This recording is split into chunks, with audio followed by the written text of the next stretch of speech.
I'm Sadhguru. Hope you're well, and I hope you're having the most amazing, fulfilling journey. I can't wait to get back on the road myself, to be honest. So, I have a question for you, and my question is that India is the birthplace of yoga. We were the land of enlightened beings. So, how and why do you think the spiritual existence and the spiritual way of life got suppressed in the larger population over the years? Because here we are, a large population trying to rediscover and relearn the spiritual way of life. And also, do you think it's possible that over the course of time we might again forget or unlearn the spiritual existence? Yes, that's my question. Thank you. Namaskaram, Barkha. Well, about why in India the spiritual process and yoga has gone down, or to some extent, and why it's blossoming everywhere else. Though India is origin for sure, it's important to understand that historically India has gone through a raiga of invasions, occupation, and invasions have always tried to control and manage people by imposing their religions, by imposing their culture, their language, in the process very systematically destroying the spiritual strength of the nation. Well, some of the rulers have openly mentioned, it's recorded statements, where they clearly say, unless we destroy India's spiritual strength, we cannot really rule this country. So there has been a systematic effort, but in spite of that, after over 1,000 years of invasions, we have still retained quite a bit, and now we are spreading to the whole world. Well, just some time ago, it was such that if you go into an Indian village, they would not have heard of the word yoga, but they would have heard of Coca-Cola. Here I am in Sedona, this is an antique Coca-Cola dispenser. So the marketing of Coca-Cola has been so effective, but we have been shy to market what is valuable to us, what is most useful to human beings. We think the moment we market, something has become corrupt. I am also facing this all the time, why should you market yourself? It's not about me, it's about you. How do you know there is something valuable?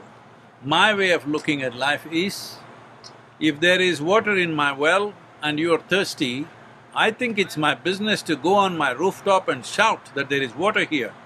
But you think you're very civilized and you won't say anything. If people die of thirst, let them die of thirst, that's not your business.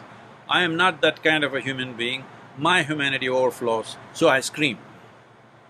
So we refused to scream because we were too subtle, we were too sensitive to certain things.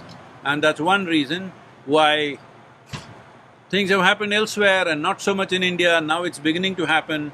Well, ever since the International Yoga Day was declared by the United Nations, as our Prime Minister kind of pushed it in the UN for the first time, and now there's an International Day of Yoga, the entire world largely knows about at least the word yoga, even if they do not know the process, even if they do not practice.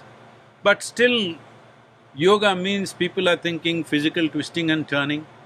They are not… in its full depth and dimension, it's not going. Well, last 39 years, 7 days of the week, 365 days, myself and thousands of volunteers have been on and on. Well, people… those who experience it realize the value of it. Those who do not experience it think it's a business, think it's a industry. But even if you want to call it a business, even if you call it an industry, what is wrong with a business? What is wrong with an industry, I'm asking? Business means that something that someone needs, someone decides to provide. Of course for a cost, because if it needs to be sustained, there has to be a cost. Otherwise, we can do it for 3 days on our own steam and get exhausted. This happened to me in the very beginning. I was in various types of businesses. When I got out, for the first 2.5 years, I spent my own money and conducted programs and programs. After 2.5 years, all my savings ran out. Then I went through a struggle, how to collect money, should I ask for money? I didn't want to do that. My spiritual sense wouldn't allow me to announce a fee. So various things we did, but then in the end we saw the best thing is that even to get people's commitment to practice, it's very important that they also understand there is a price to it. Price is not for individual profit, but to sustain the service, there is a price. And if we are no more shy of such things, then we can see it can go international everywhere in the world. Above all in India, it can happen in a big way. Our programs are entirely free in rural areas, but in urban areas they have to pay, depending upon what kind of premises they want to learn yoga in, what kind of premises they want to go through inner engineering in. Accordingly we charge them because the premises costs. So if we give up this shyness of charging for a service, we were even paying service taxes till recently, till yoga was exempted some time ago. Till we give up this shyness, we will not spread it across. Coca-Cola has gone to every village in India. Yoga must go to every village in India. That's our mission. We will take it there. If the urban people pay for it, rural people will get it free